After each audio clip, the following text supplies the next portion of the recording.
बिहार के विकास के लिए खास तरह की ट्रीटमेंट चाहिए, इसलिए उसे विशेष राज्य का दर्जा दिया जाना चाहिए।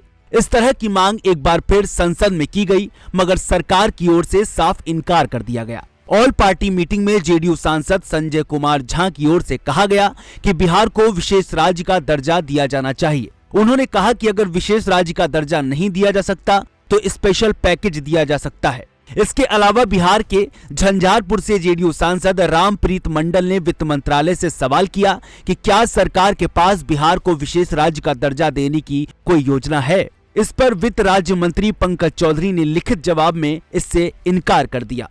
अब सवाल यह है कि अगर बिहार को विशेष राज्य का दर्जा नहीं मिला तो मुख्यमंत्री नीतीश कुमार क्या करेंगे। ये प्रश्न इसलिए वाजिब है क्योंकि वो लगातार मुख्यमंत्री पद पर बने रहे हैं और इंडिया गठबंधन छोड़कर एनडीए के पास यानी भाजपा का सहयोगी बनने का मतलब है उनके ऊपर दबाव बढ़ना, और जनता उनसे आस लगाए हुए है। कुछ दिनों पहले ही नीतीश कुमार ने खुद भी बिहार को खास बजट देने की मांग की थी। तो सवाल यह है कि अगर बिहार को विशेष राज्य का दर्जा नहीं मिला तो क्या नीतीश कुमार एनडीए से बगावत करेंगे? क्या नीतीश कुमार अपने सांसदों को लेकर इंडिया गठबंधन की ओर चले जाएंगे? क्या नीतीश कुमार की इंडिया गठबंधन में किसी से बात चल रही है? अगर इंडिया गठबंधन की सरकार बन जाती है तो क्या बिहार को विशेष राज्य का दर्जा दिया जाएगा? अब सवाल है कि नीतीश के अकेले आने से क्या होगा।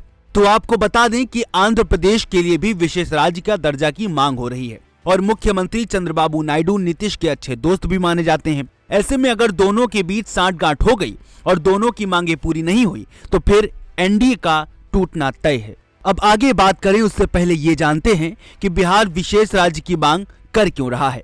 दरअसल बिहार देश के पिछड़े और गरीब राज्यों में से एक है।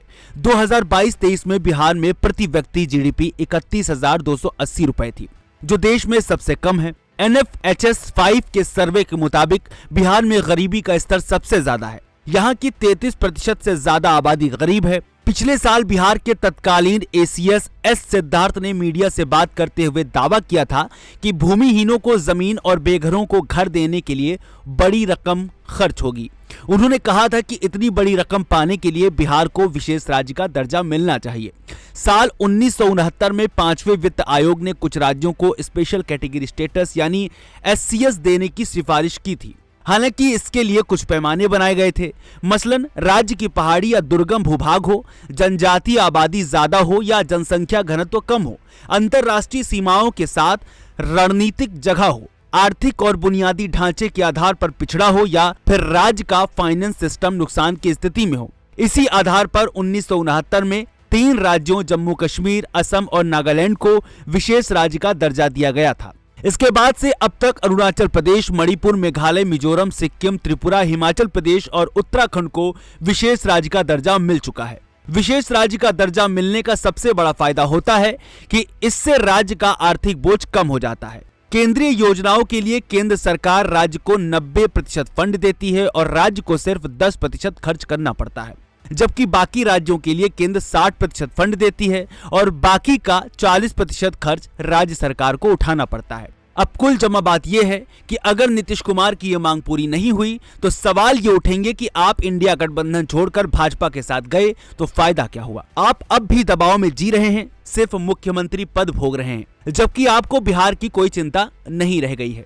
यहाँ ये जरूर कहा जा सकता है कि अगर बिहार को विशेष राज्य का दर्जा या विशेष बजट नहीं मिलता है और फिर नीतीश एनडीए के साथ बने रहते हैं तो आने वाले चुनाव में इन्हें बहुत बड़ा नुकसान उठाना पड़ेगा।